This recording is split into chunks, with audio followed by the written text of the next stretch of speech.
Guildford Castle. This ruin is situated in the heart of Guildford city centre, passed by thousands of people every day, surrounded by beautiful gardens, but the history of this place is often overlooked. Guildford Castle is most often known as and referred to as Guildford Castle by the locals. However, it is often referred to as Guildford Palace, and even on some of the placards that exist on the castle grounds. There are some that call it Guildford Castle, while others that refer to it as Guildford Palace. For this video, I will be referring to it as Guildford Castle, as I live near the area and this is what I've always commonly referred to it as. It is believed that Guildford Castle was built not long after William the Conqueror's victory in 1066, and was part of the massive influence in architecture that William enforced at the time. If you look at the landscape, you can see that the ruin is the castle keep, and that it follows the traditional style of a motte and bailey castle. The mound, or motte, was made by piling up chalk dug up from the deep ditch around it.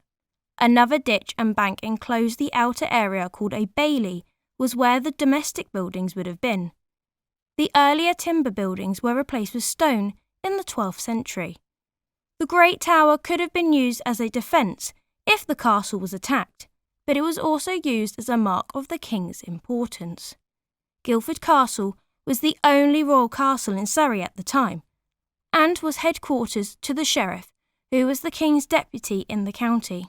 The sheriff used to hold trials at the castle, and prisoners would be kept in the keep, which was the county jail for Surrey and Sussex.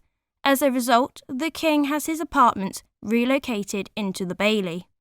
The castle reached its peak during the reign of King Henry III, the great-great-great-grandson of William the Conqueror, the man who had originally commissioned the build of the castle. During the reign of King Henry III, Guildford Castle became one of the most luxurious palaces in England. I know, considering it doesn't look like much now.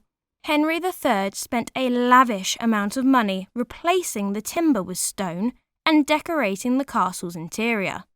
We know from the Exchequer that the king's great chamber at least was panelled with wood. There was glass in the windows, and the ceiling was decorated with moon and stars.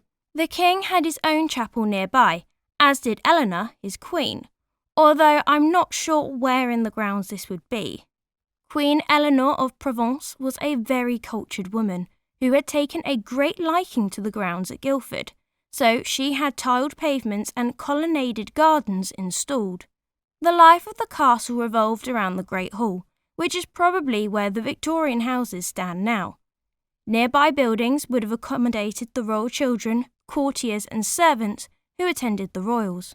Though this splendour was not to last, as the castle was left to ruin after King Henry III's death in 1272, and eventually abandoned. That is, of course, except for the Great Tower, which would continue as a county jail for another 300 years. In the 16th century, the castle was used by the de Bourne family, who during the 1540s installed brick window frames and fireplaces.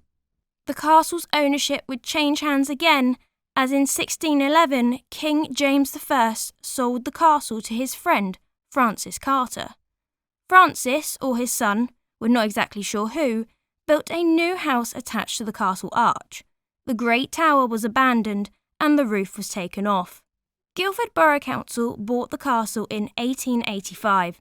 The grounds became a public park, a new roof and floors were installed, and they have been conserving the area since 2004. And that's all I could find on Guildford Castle. I actually think that's quite a lot for a castle that not many people know about and has been left to ruin and is passed on a daily basis with nobody even knowing the history. I hope you enjoyed this short look at one of England's most obscured castles. Let me know in the comment section below if you knew about this castle prior to this video. And I thought it'd be worth mentioning that during the summer you can actually go up the castle keep. However, I filmed this during January, so it was not open. But during the summer you can go up the keep and it gives you a wonderful view of the city.